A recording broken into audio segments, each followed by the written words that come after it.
981. 981 is the number of One Piece episodes that are currently out as I'm writing this. About 11% of One Piece is filler, so let's say 900. There's about 900 canonical episodes of One Piece. What?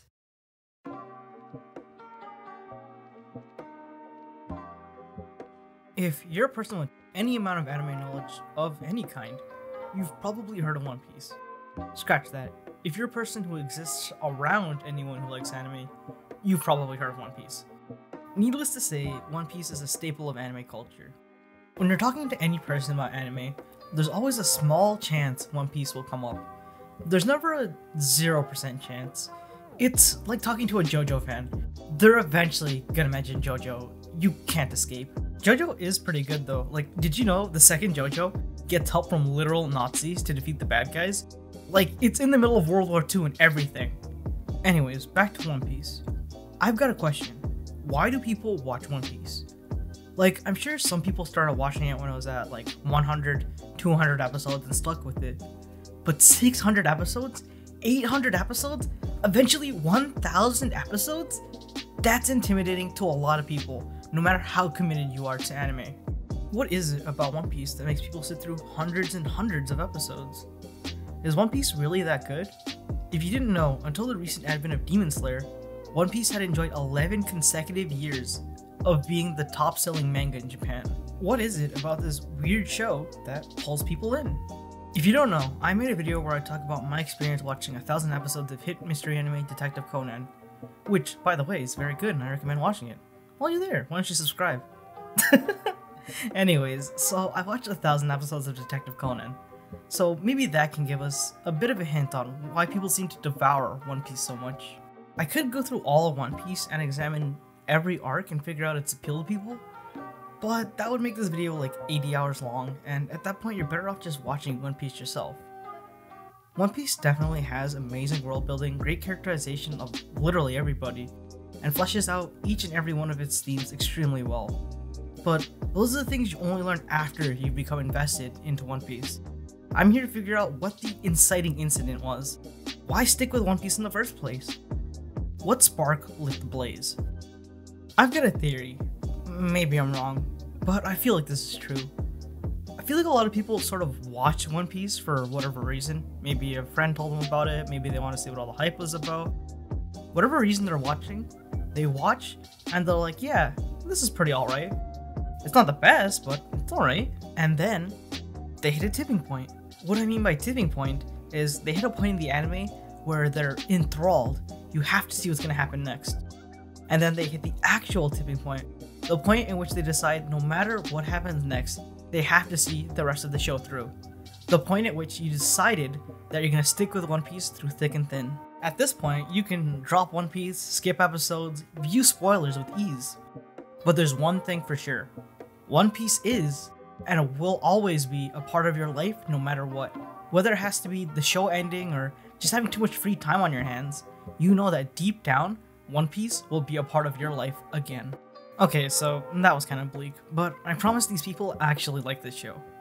So, at this point you're probably wondering, well, Darnell, what's one of these tipping points like? Is it really so good that it can make you watch hundreds of episodes of a TV show? Dozens of days worth of content? For what? Is it really that good, Darnell? Well, let me tell you, friend, you don't know the half of it.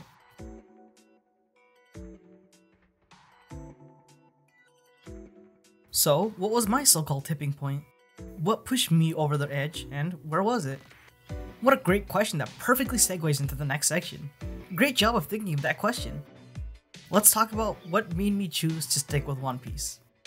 Also, I want this video to be friendly to people who have never watched One Piece before, so I'm gonna warn you, this spoils like the first 500 episodes of One Piece. If you're prepared, then let's hear the story of the greatest hero in all of One Piece.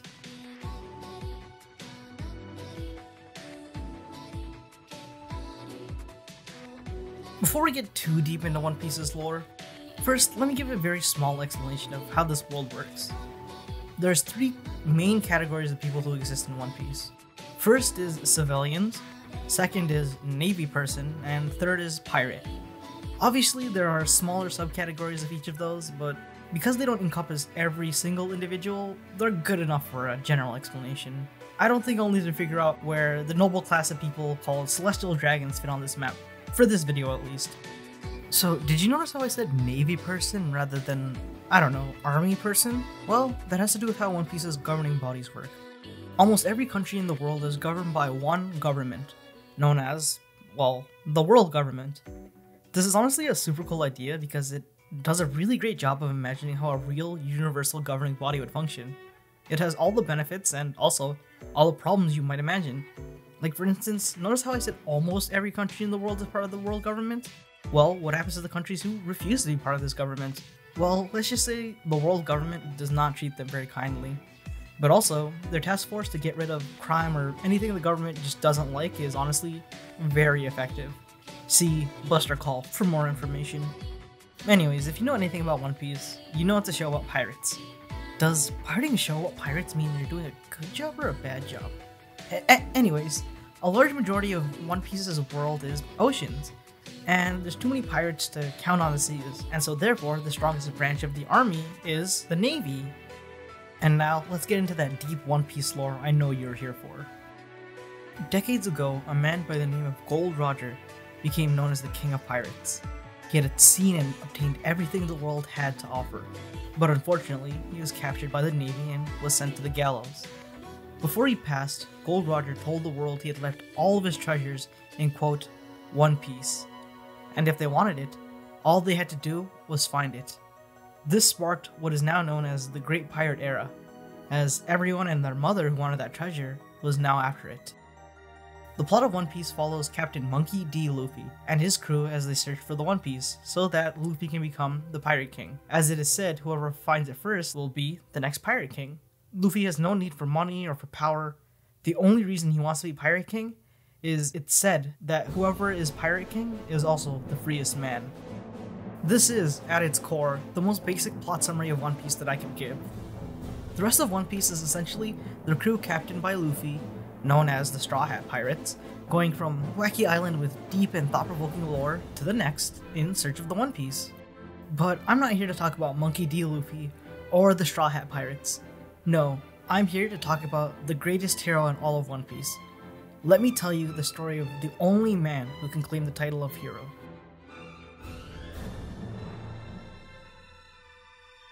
Not much is known about Monkey D. Garp's life growing up, nor his parents, but what we do know is that he grew up to be a Navy man. Garp is a character who is slightly mentioned before he shows up on screen. One of the most surprising moments where he's mentioned is when the Straw Hat crew comes face to face with Admiral of the Navy, Aokiji, where the Admiral tells Luffy that one of the reasons he's not really trying to capture Luffy at this point is because he owes Luffy's grandfather a favor. Prompting the question, well, why does the pirate Monkey D. Luffy's grandfather know an admiral in the Navy? And what could he have possibly done in which the Admiral owes him? The thing about admirals in One Piece is that there's only 5 known admirals of the Navy, and each of them is insanely powerful in a completely different way. There's only one position above Admiral in the Navy, which is Fleet Admiral. To be an Admiral is just like an insane thing. Like here's one of the Admirals of the Navy, okay? This is Kizaru. He's got the abilities of light, which means his body is made of light, and also he can move at the speed of light at will. By the way, people in One Piece have like cool abilities you get from eating a weird fruit. It's like its own thing. But how do you stop a man who is both made of light and can move at the speed of light? That is the power of an admiral. And every admiral is just as strong, if not stronger than he is. I just wanted to give you that background so you can understand what a terrifying being that Monkey D. Garp is within the context of the world of One Piece. The first time you meet Garp for real, you can immediately see the family resemblance to Luffy. If you know nothing about Luffy, think of your average, passionate, dumb, big eater, powerhouse shonen protagonist. Honestly, you could even argue that Luffy is the blueprint. Anyways, Garp is literally the same as Luffy. He's loud, he's passionate, and he's dumb. But most importantly, he's free. When we first meet Garp, he's yelling at Luffy for becoming a pirate. He tells him he should have used his skills instead to become a good Navy man just like him. He didn't raise him like this. There are deeper implications of this, but we'll get into that later. While wailing on Luffy for being a pirate, they both immediately fall asleep, showing us that in fact, yes, these two men are absolutely related. That's when we learned that Luffy was raised by his grandfather, who was a Vice Admiral in the Navy. By the way, when I say raised, keep in mind I'm saying that with a big asterisk. Garp was unfortunately extremely busy during Luffy's childhood, so he left him in the care of some bandits that he beats up. It's a whole thing, don't worry about it. But needless to say, whenever he had free time, he would spend it with his grandson, and that Garp was more of a parent than Luffy's actual parents. Also, Luffy has two brothers who aren't related by blood. I won't be mentioning one of them very much, but let's just say they were all raised together as brothers, and as Garp was their adoptive grandfather, Garp being only blood related to Luffy. Anyways, why is any of that important? Because this sets up the main arc and theme of Garp's character. Luffy is a pirate, and Garp is a Vice Admiral of the Navy. His job is to take down pirates, dead or alive. It puts his love for his family and his job that he's been doing for decades at odds. So you might be asking, I thought you said Garp was a super cool guy who the admirals owe. Why is he a Vice Admiral? A Vice Principal isn't as good as a Principal, Darnell. What's so cool about Garp if he's just the lackey of some admiral? Well, let me explain exactly who Monkey D. Garp is to the world.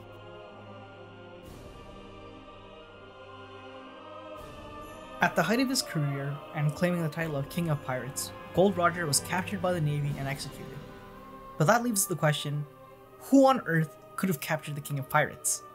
The man who laid claim to every treasure, fought impossible odds, and has seen the truth of the world.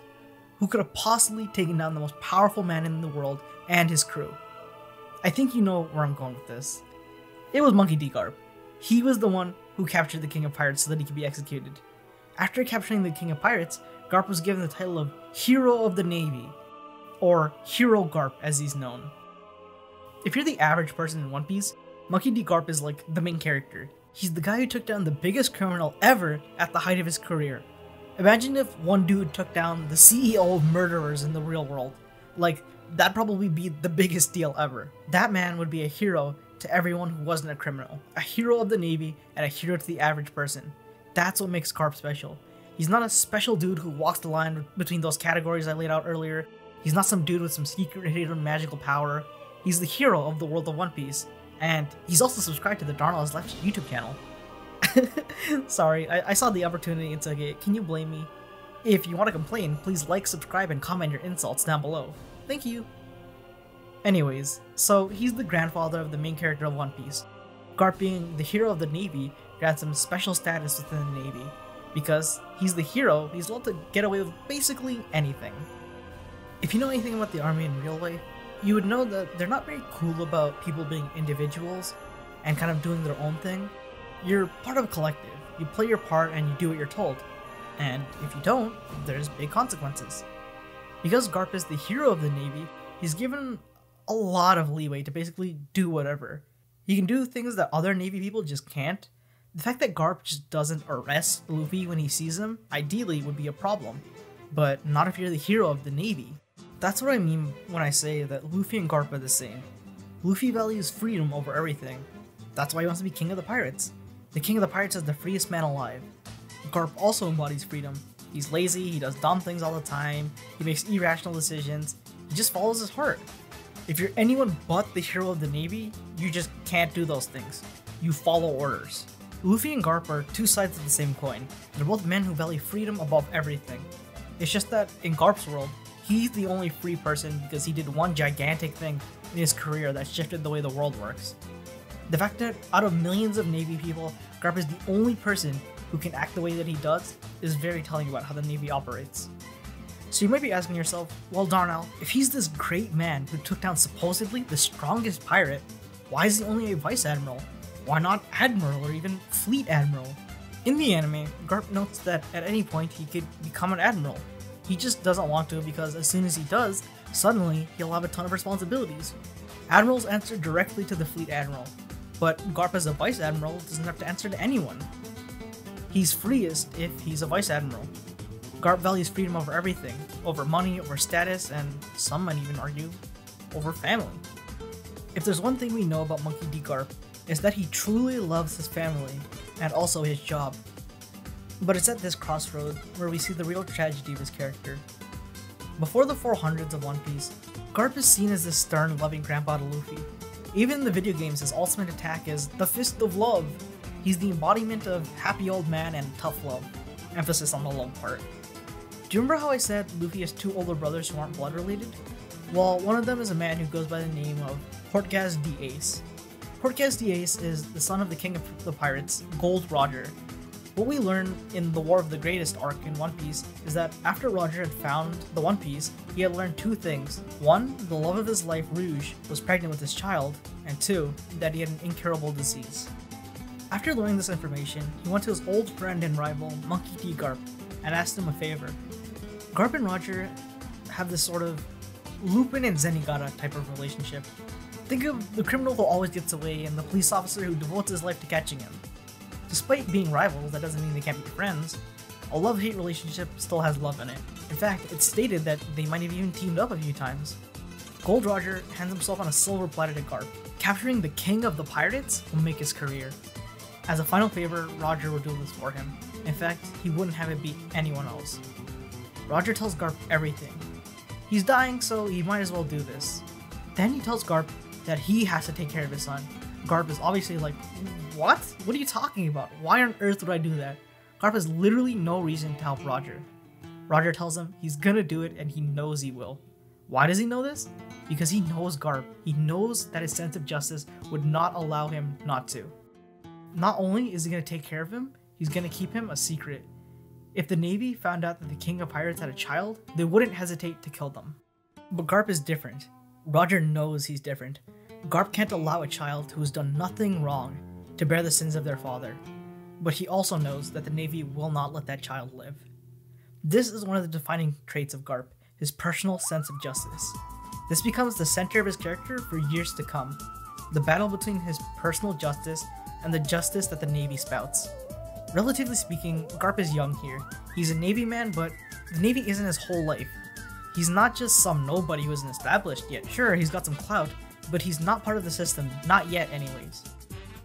So Roger is right. By letting him know that he has a child, it leaves Garp with only one option. His morals will not let him do anything else. Garp has to take care of Roger's son and keep him secret. Even when he loses, the King of the Pirates still wins in the end. So, Ace is raised in secret alongside Luffy and Sabo. Remember how I said that Garp's job and his love for his family are at odds with each other? Well, this is because both Luffy and Ace are pirates. We don't need to talk about Sabo right now, so just forget that he exists. Fun fact about Sabo though, young Sabo is played by the voice actor for Naruto, well, from Naruto. Anyways, the main thing about the War of the Greatest Ark in One Piece is that, like most pirates, Ace has a bounty on his head set by the Navy. And he is captured by the Navy and is to be executed.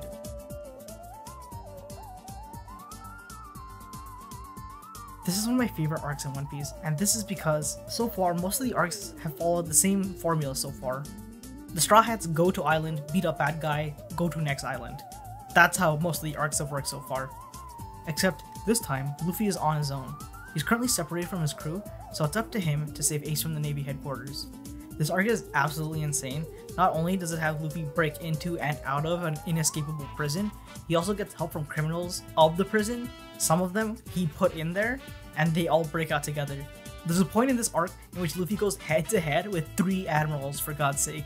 Luffy has one sole purpose in this arc: to save his older brother. It doesn't matter what it costs, Luffy will save his brother or die trying. And let me just say, Luffy doesn't leave this arc undamaged. If you go head to head with 3 admirals at once, you do not walk out unscathed. So that's what's going on with Luffy. But what about Garp? This arc shows us what Garp had feared all along. For most of their lives, when they were with Garp, Garp tried to make his grandsons into good Navy men, and now we see exactly why. He wanted to stop this from happening. He doesn't want to have to watch his grandchildren die in front of his own eyes. Specifically because Garp is the hero of the Navy, he has to be there to witness the death of Portgas the Ace. Although the world doesn't know it yet, Ace is the son of Gold Roger. He has become a world-renowned pirate in his own right, and he works under the strongest pirate after the death of Gold Roger, Edward Newgate, otherwise known as Whitebeard. Whitebeard is feared as the pirate who could upturn the world, and I can't state how astronomically powerful Whitebeard is. Whitebeard in his extreme age is connected to IVs and medical equipment almost 24/7. He can barely move without doctors being around him, but he's still one of the most feared pirates in the whole world despite this. This arc is called the War of the Greatest because the strongest pirate in the world, Whitebeard, goes to war directly with Navy headquarters to save his subordinate, Ace. If you're wondering why Luffy isn't dead after this arc, this is why. I won't keep talking about Whitebeard for much longer, but let me just tell you one of my most favorite moments in this arc. When the war breaks out, Whitebeard takes off all his medical equipment that's keeping him alive so that he can fight in the war. And let me just say, for a man who's on death's door, Whitebeard wreaks absolute destruction against the Navy headquarters. Admiral Sakazuki, whose power is magma, causes an eruption to happen on the battlefield and shoots a rock of pure magma at Whitebeard like a volcano shooting out debris. And Whitebeard catches it at the end of his Naginata and then blows it out and says it's like a birthday candle. An Admiral of the Navy just shot an attack at Whitebeard, and this old man, at the tail end of his life who can barely move without medical equipment, just destroyed the attack like it was nothing. Whitebeard is literally built different, dude. Whitebeard just makes you wonder, if this is him at his worst, what was he like at his peak? If he's the second best pirate, then what on earth was Gold Roger like? And then, what on earth is Garp like? Garp regularly went toe-to-toe with the King of the Pirates, and we've never once seen him fight seriously. Which reminds me, what is Garp doing? Garp is standing next to Ace. He's the final line of defense against the pirates. While all the admirals are fighting against the Whitebeard pirates, Garp and Fleet Admiral Sengoku are guarding Ace. Sengoku, being Garp's friend, is one of the reasons that he's allowed to be the way that he is. But Garp isn't as happy-go-lucky as he normally is. No, he's got the worst internal struggle. So bad that he can't even move. He has a choice to make in today's battle. His family or his job. Garp recollects raising Ace, Luffy, and Sabo. He raised Ace ever since he was a baby. He protected Ace from the government. He helped hide Ace's mother from the Navy so that she could give birth to him before her unfortunate death. Ace is Garp's grandson. He loves Ace, and he loves his family. But his job demands that he help in the killing of Ace. Not only does he have to watch, he has to stop people like Luffy, his own grandson, from saving Ace. When Garp took Ace in, he was younger. He wasn't a part of the Navy, not in any meaningful capacity at least. But now, he's the hero of the Navy. Monkey D. Garp is the face of the Navy. He's so deep in the system that it's not as easy as it was before. Things change. People change. He's not the same man who took in Gold Roger's son. Garp's decision is one that tugs at his core, because from the moment we met Garp, we knew that being a Navy man is as much of a part of his identity as his family is. Garp isn't just some Navy soldier, he's the hero of the Navy. He's dedicated his entire life to the Navy. He spent decades of his life in service, and he spent every moment with his grandchildren pushing them towards being good Navy men. Garp has an impossible choice to make. You can see on his face that he's being tortured. This isn't what he wants. He told them. Why didn't they listen? Why does he have to make this choice? If only they had listened, none of this would have happened. Why couldn't they all just be a happy Navy family? Why does he have to make this choice? You can see all those thoughts running through his head at this moment. This is his grandchild. Maybe some people can separate themselves from this type of choice, but not Garp. It's right in front of his face. Everything that's happening has real consequences. What does his justice say to do in this situation? The Navy's absolute justice is right? Maybe the option seems easy to you, but I want you to think, to really think for a second. If you were Garp, and you've dedicated every second of your life to this job, you spent decades in this job, and you gave up here, what does that mean about all the time that you spent? Does that mean that your life has no meaning? Was everything that you spent your life doing wrong? Can you really look at yourself and say, my life was worthless? Can you throw away everything that you'd worked for? Do you remember the last time you worked really hard on something and really cared for it? And I mean really cared for it, and then it wasn't received as well as you thought it would be? That's a crushing feeling. Can you really do that for the last 50 or so years of your life? Can you really live with that? This is what Garp is struggling with. He has to decide here and now what he wants his life to be. What's more important? The life he's dedicated to the Navy? His life? Or his family? What makes it worse is that his best friend, Fleet Admiral Sengoku, is right next to him, telling him that he has to make the right choice. He's the hero of the Navy. He can't join the pirates. He's already too far gone to not side with the Navy.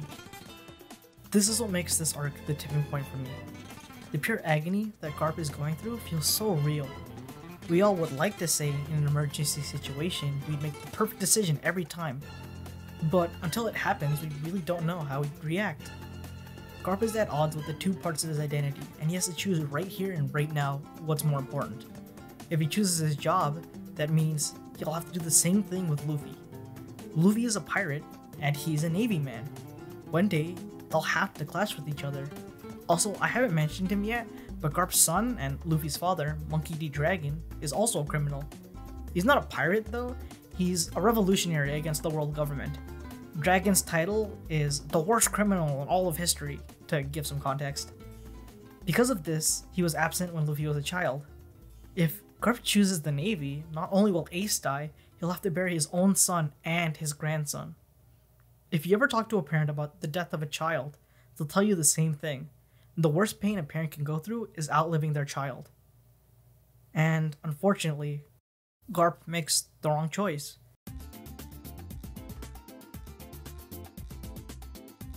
He chooses the Navy. He grits his teeth and decides for whatever reason to side with the Navy. While Luffy is climbing the bridge to get to Ace, Garp jumps right in front of him and tells him if he wants to get to Ace, he'll have to go through him. He's made his choice. Whether or not he's right, he's made it. Long story short, Luffy gets Ace free. He breaks out and now they have to escape. They're in the heart of the Navy with some of the strongest people alive and they have to get out of there. They're actually doing pretty well. They're retreating, Whitebeard is holding his own, and then it happens. If they can't execute Ace on schedule, then they'll have to throw away the bureaucracy for now. Ace must die. If you know anything about One Piece, then you know this one indisputable fact. When it came out, it was the big event in anime and manga. Luffy is about to get killed by Admiral Sakazuki, and then Ace jumps right in front of the fist, and the fist goes clean through Ace.